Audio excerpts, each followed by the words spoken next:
Welcome to this special episode of Decoding Gender Insights from Thought Leaders. Population First is observing the 16 Days of Activism Against Gender-Based Violence, a global campaign from November 25th to December 10th, with a 16-part podcast series that delves into the intersection of gender and critical social issues. Since inception in 2005, Population First Largely initiative has focused on challenging the gendered attitudes that devalue girls and women, fuel discrimination, and perpetuate gender-based violence. In today's episode on gender and sports, we will explore how social dynamics in India heavily shape sports participation and representation. While societal norms historically limited women's access, athletes like PV Sindhu, Mary Kom, and Mirabai Chanu have shattered stereotypes and gained global acclaim. However, challenges persist, including unequal funding, inadequate facilities, and limited visibility for women's sports, compounded by patriarchal mindsets and safety concerns. While initiatives to foster inclusivity keep being spoken of, sustained advocacy and investment are essential for achieving true gender equality in sports. Joining us are two very special guests who can speak on the subject with authority. Rufa Ramani is a digital strategy and content lead who has handled sports broadcast across all platforms, specializing in cricket, tennis, and Olympic disciplines like hockey, badminton, boxing, and wrestling for over 20 years. Janvi Mule has also covered sports for nearly 20 years with various national and international organizations. She has covered the Tokyo Olympics and many Cricket World Cup tournaments from the ground. Over to our experts. Okay, I'm so happy to see Rupa after a long time actually. There's not much of sports events that I have not seen her at. We're always there for World Cups, Rupa, right? That's right, Janvi. And I mean, it's been a long way. I think now it's almost 20 years in journalism and broadcast. And from the days of being on the field, which is where we bumped into each other. It's gotten into broadcast, and of course now I'm back. I'm with the First Post. I'm the sports editor there. But it's so lovely to see you because familiar faces and very few women familiar faces in sports is rare. Yes, it's like a very small community that we have. I had been working with ABP before, and now I am working with the BBC. And what I have seen in last 20 years is there are two things that have changed. On one side, you see so many women players coming up and winning medals for India, whether it is PV Sindhu, Mary Kom, Mirabai Chanu, or Manu Bhakar. But at the same time, there are women who are contributing behind the scene as well. We have seen rise of women coaches. What I haven't been able to see is rise of women who talk and write about sports. But maybe we'll see that changing in coming days as well. What do you think is the biggest thing that has changed for women's sports in past 20 years? No, I think Janvi, the one thing is, and recently it's so interesting that we are having this conversation today because very recently I attended this program at the Australian High Commission, and where they selected some women who are in sports and news currently, and it was so refreshing to see so many young women there who are interested in sport, who are interested in writing sport, and I think there's a bit of a shift that I'm seeing now compared to when we started out. I think in the early 2000s, sports, first of all, journalism itself was something that people weren't interested in taking up. I think we both are very familiar with that. And women taking up sport was sort of unheard of. Also because there was this thinking that sport is not a place for women. I think that translated to every aspect, including journalism. The shift I'm seeing now is, I think probably more women sports is being focused. So that's inspiring more women to talk about it as well. I think that's a synergy we cannot ignore. That how much ever जितना women athletes आगे बढ़ेंगे, I think उतना ही around the periphery we'll get more leeway. I think this is what I believe, and I don't know what you think in this regard, but this is my belief that the more women athletes and the more importance that a lot of organizations give to women's sports, I think that will fuel the passion amongst people to talk about it also and be spectators as well as indulge and invest in this as journalists. I was actually talking to, brand expert about Mhm. something similar, and Mhm. he mentioned, I asked why so many companies and corporates are now interested in investing in women's sports. And Yeah. he mentioned that with a woman, the brand value also is quite different from a male sports person, because for women, they're also breaking stereotypes, they're Correct. also getting global acclaim, and they actually have been performing way better than men. If you look at the past few editions of Olympics and Asian Games, Yes. the number of women players participating in different games, that has definitely gone up. And even I think over 2000 athletes are there in the Khelo India scheme, and there are many women, and I'm so happy to see so many women taking up sports, and not just like sports that are supposed to be women's sports like tennis and badminton are seen as more women participating, but I've seen young girls who are going crazy over Smriti Mandhana or Jemima Rodriguez and players like that who are playing cricket, which is so male dominated even today, and yet they're playing and they're changing that the whole narrative around what a woman should play. Absolutely. I think it's also about breaking stereotypes is one thing, and I guess it works both ways. I think the more women voices come out, that inspires more women otherwise to also take up a space in this sphere, which is sports. I think it's also about having heroes that are not typical, right? I think someone like Jamima is not your usual woman athlete that you have come across so far. She's very unique. I think having a very unique character also sort of works in to magnify this and to get more people attracted to be a part of this in some sense, I think. And we have to always remember that for many social changes and many things that have changed about women in the world, sports was the field where it started or it was channelized. Like whether it is the discussion about equal pay, we already have tennis uh, doing that. We are still far from equal pay in many other aspects of our life.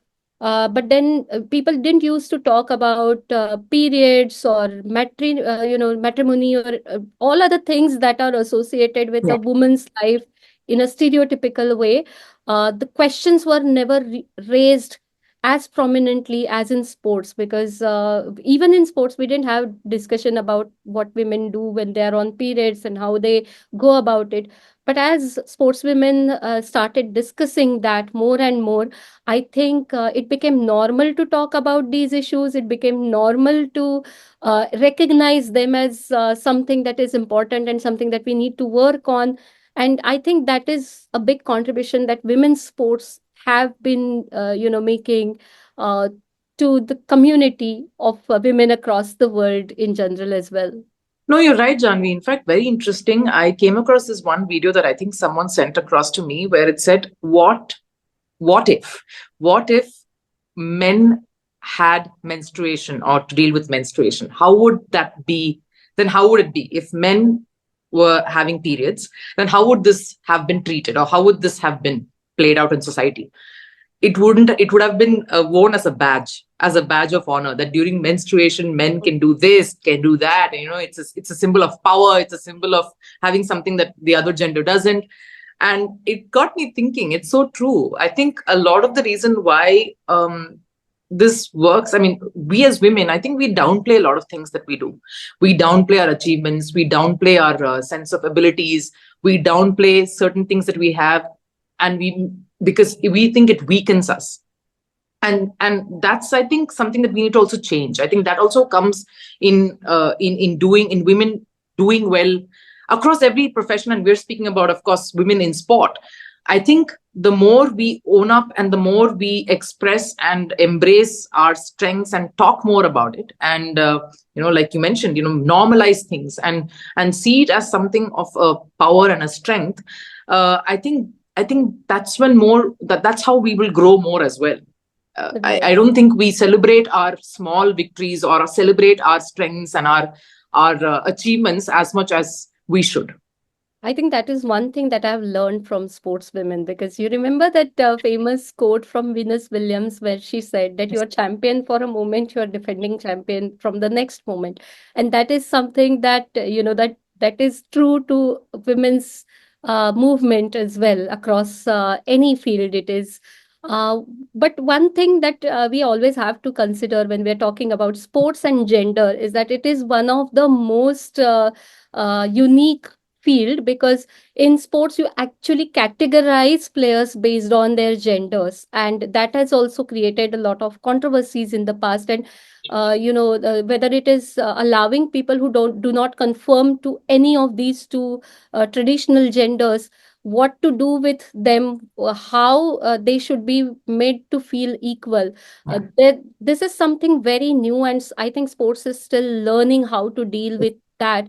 Otherwise, like, if a man playing in a man's sports comes out that he's not a man, Hmm. well, probably will not say much about him. But if there is even, a small question about a woman's gender, there's a whole, like, it's opening a Pandora's box, and there are lots, or can of worms actually.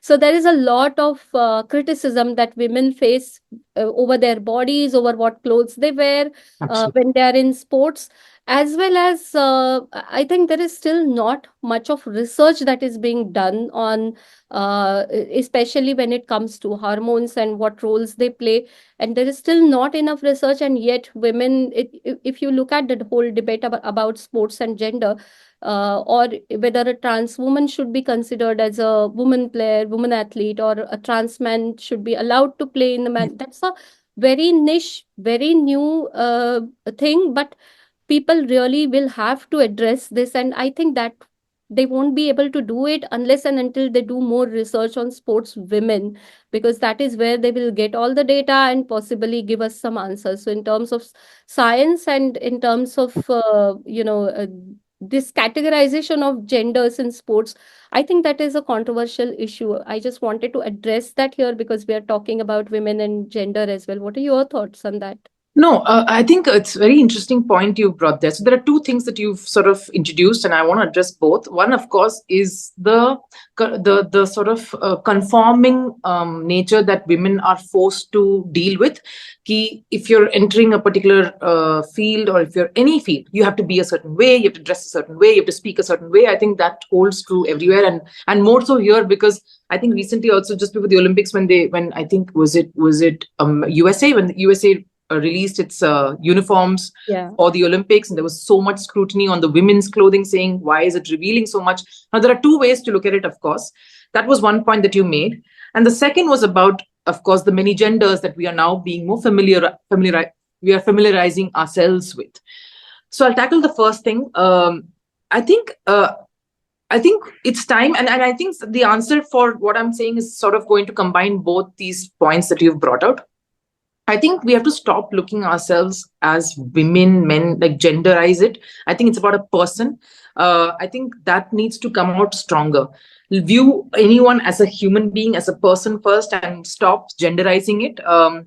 I think that puts more pressure on one particular gender, in this case, the women. And also there is a certain lens with which you view a person, so you expect more out of that person. And it's an unfair pressure that you're putting on one gender. Coming to the second point, I think we need to be, like you said, we need to inform ourselves more. I think there is so much of misinformation that's going on because there isn't enough knowledge, there isn't enough research, there isn't enough intent to want to know more about this. I think whatever happened with Imane Khalif, and now it's getting more complicated as we speak. Over the last few weeks, there's been more that's come out, and a report leaked and all of that.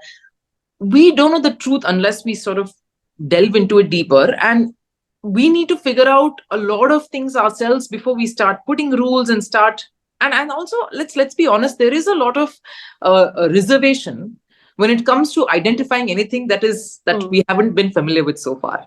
I think that holds true for anything that we are used to. I think no one likes change. People get very, very ruffled up when there is something new that's always introduced. So I think the idea is to embrace. And the idea is to stop having preconceived notions. And this is the answer to both these points that you've put across. I think what women wear, what they do with their body, how they want to display it, or what they want to be, I think it's their call. It's individual. And you cannot compare and set a bar as to say that this is exactly how someone should be or someone should portray. Yes, role models are important, and yes, it's good to set an example for the next generation, but it's also about what examples you're setting them for. What are the values that you want them to follow? I think that's what we need to look at, the larger goal of what we are trying, the messaging that we want to send out, and the kind of value system that we want to pass on. And that becomes very important because we are at this cusp of where we are sort of setting the benchmark for the next many generations to follow. And the kind of value system that we believe, or the kind of qualities that we instill and we endorse, becomes so critical. And this is where we can make or break it, is what my fear is as well. A lot of things that we say right now here also is what people are listening to, people are assimilating, and that can really have an impact and influence a way of thinking. Yeah, because I've always, seen people are still, even in sports, they're not ready to change the mindset, whether it is come to how to look at a sportswoman. I recently spoke with someone who now is coaching a woman. Till now, he was not at his academy. There were no women, but recently some girls have joined. I won't name the sport or game, but then the coach told me that now they are installing separate changing rooms, because that's a big Wow. thing, like, and not all women are comfortable with their own bodies. It's a thing we are so conditioned to, Yes. not reveal ourselves in some Yes. ways, especially in a country like India. So many don't really like to just, take off their clothes and change into sports gear in Yeah. presence of other women as well. And that is where he realized that you now need to have a separate, because the society is still not out of those gendered conditioning and gendered roles. So he's thinking of, because he now has a woman coach to assist him. He now has, because she's a mother, so now he's got a special room where she can, breastfeed her child when it is Nice. required. And I think it's a positive sign that people are thinking about these things and they're Yeah. appreciating why it is needed. They're not complaining about it. Few years back, it would be like, "Arey, kya inke liye abhi alag se banana padega." That used to be the tone, and that has changed. And I have to interject here, Janvi, because you kind of reminded me of something else, which I'm sure both of us have gotten used to. This, when you mentioned this about the separate toilets, I remember the time when I was with Star Sports and we had to do broadcasting. I would travel to for all the match broadcasts. So obviously we were there on non-match days as well, because we had to shoot the practice sessions, we had to interview the players and do all of that. There would be no women's loos open. There would be only the men's loos that would be open, because where are women on a cricket field on a non-match day? Zero. yeah. So yeah, I understand this need for the basic necessity, which is just to have a restroom, which is such a luxury when it comes to women, at least. Yeah, and we must appreciate people who are taking efforts. Like, I remember last year in Ahmedabad, the India-Pakistan game was on, and they allowed all women journalists in because Yeah. outside the stadium there are not many facilities available. So people are thinking, they are definitely changing. But what hasn't changed is the mindset, and there is some amount of worry in it, because as more women enter, they should be made, they should feel safe. And that, I don't think it is present in all sports, in all, places. Elite athletes like Vinesh Phogat and Sakshi Malik also have been talking about harassment that they face. Of course, it is still an allegation, and there is, it's still in the court. But when they came out and talked about it, it sort of opened a discussion, and women started talking about the it's like a Me Too movement in sports, where some former sports persons came up came forward and talked about their experiences. Yeah. And I think in a way it is good because now people are more concerned about safety. But it is still not so safe for women anywhere in the world. We are not just talking about India. It's like what happened to US gymnastics. It can Yeah. happen anywhere else in the world. So that amount of worry is still there. What do you think about that? No, Janvi, very interesting point. I think the sense of safety and the sense of security for women in sport, I think very valid aspect you brought out as well. I think I think this is something that was always brushed under the carpet for the longest of time, and I think women also for the longest time didn't want to come out and speak about it, like you mentioned. But I think it takes one person to sort of again. I think this happened in hockey also. I think if I'm not mistaken, it happened in Indian Yeah. women's hockey also. But this was a long time back, and that again was brushed off, and it was wrapped up very neatly. But again, I think the important part here was, and of course, it's difficult that Bajrang himself is going through this, going through a very rough patch himself. But the important part is for men to also support women in a movement like this. I think if the men don't, it becomes very difficult. I know it's easy to say that women should stand up and and fight the system and voice out, but unless the men support the women, or some men support the women, that is not going to be easy. So I think anything needs the support of the other gender. It's not about us being reliant on them. I think that's not what I'm getting at. I think the point is coming to how, if you need to believe a movement, it has to be believed by anyone who's invested in it as much. The sport of wrestling in this case, which is the matter that you spoke about. I think it's about believing in that being the right way, or that being the right voice to back. I think that's what is important. I think more men should also invest in it, because we're talking about like I spoke at an AC at my college. They called me for a speech on women in journalism, and of course one of the aspects being sport. And I kept seeing, it's not enough if women alone are interested in the stories of women. The men have to be interested in the stories of women. I mean, today, why are we more interested in what Virat Kohli is eating, what Virat Kohli is doing, what's his diet? Why isn't the same applied to someone like, an Indian cricketer, or an international female athlete like a Naomi Osaka? What is it like to be pregnant, deliver a child, and come back and play? Are the men interested in knowing that? I think it's that. I think the more that men get involved and invested equally in a story of a woman, that's when the real journey or the real struggles we'll be able to win. That's when we'll win the battles. So we need to have more visibility as well. If we Yeah. if we start showing more women's games, and then probably people will be more aware of what problems they face. As part like there is something that we have been doing at BBC. There's Indian Sportswoman of the Year award that we give away, Wow. and it's not just an award. Before that, we consciously do stories about women's sports and try to bring out what are the issues concerning them.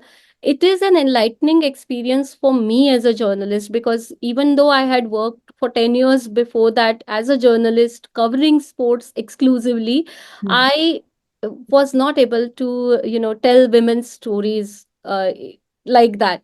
So I think there has to be an effort from the whether it is the media house or whether it is editors, to tell these stories as well, because women have been doing great on the field, but not many people even know about it. So in some way, if we could as journalists take this up forward.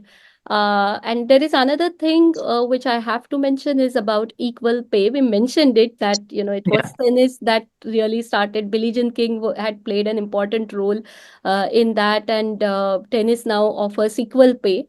But when BCCI had offered equal match fee, I remember talking to Dinah Edelji, and she mentioned it's great, but what we don't want equal pay or equal, we want equal pay, but we don't really want only equal pay. What we want is more opportunities to play, and that is an important point. Like you might be making these changes, small changes, which look grand, but what needs to be done is change something on the ground. So I'll just quickly add on to what Janvi said before we speak about the main ways for women in sport.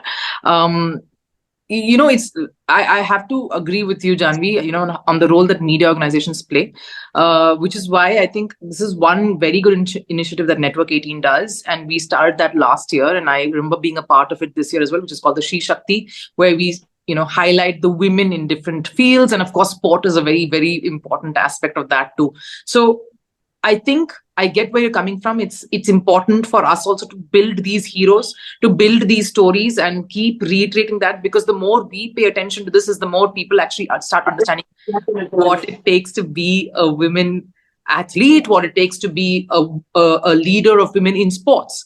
But yes, I think one very important aspect that we have to address is the male gaze. I think that's something that is also very disconcerting. So my thought here is, I think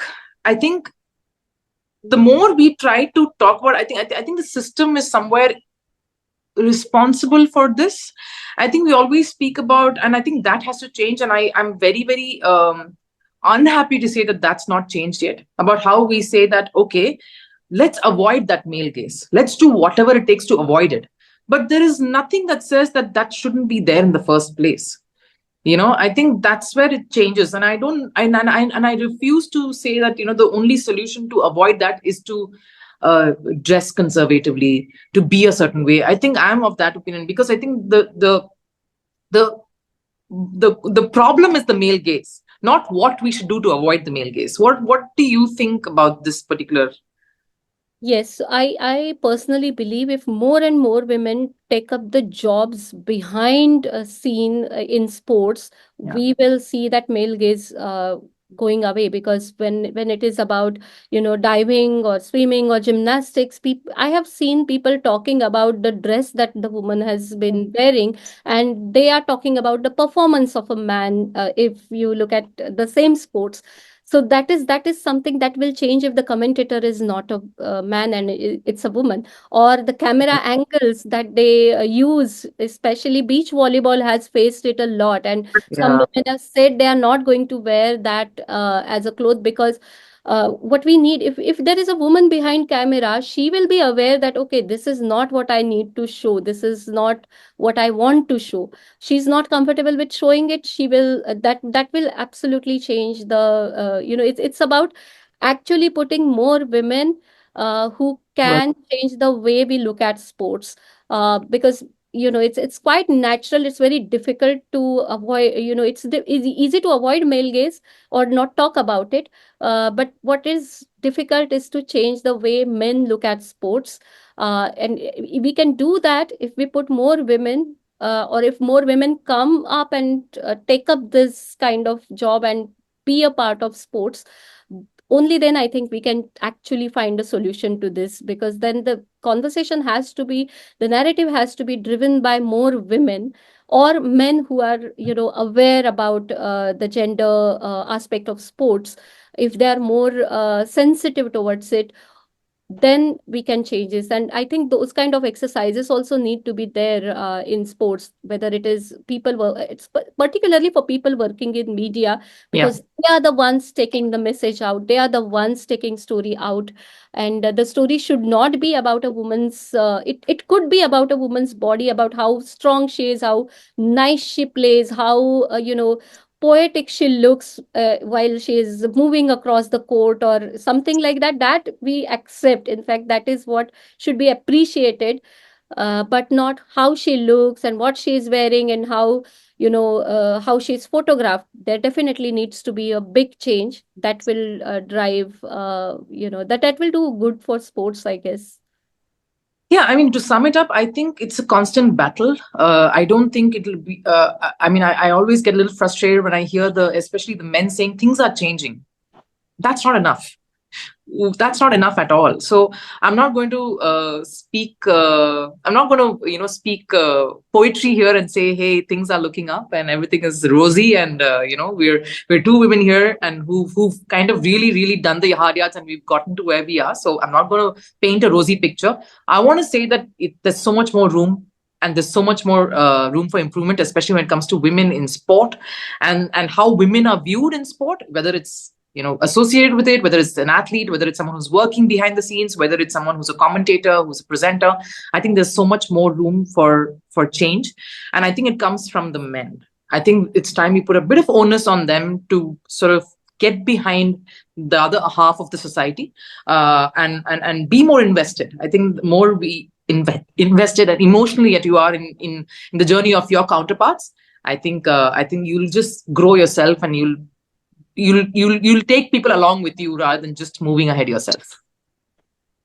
Thank you, Rufa Ramani and Janvi Mule, for this engaging and thought-provoking discussion on gender in sports. Viewers may share their reactions, queries, and observations in the comments section below. Please watch all the episodes and initiate gender conversations with your family, friends, colleagues, and community members.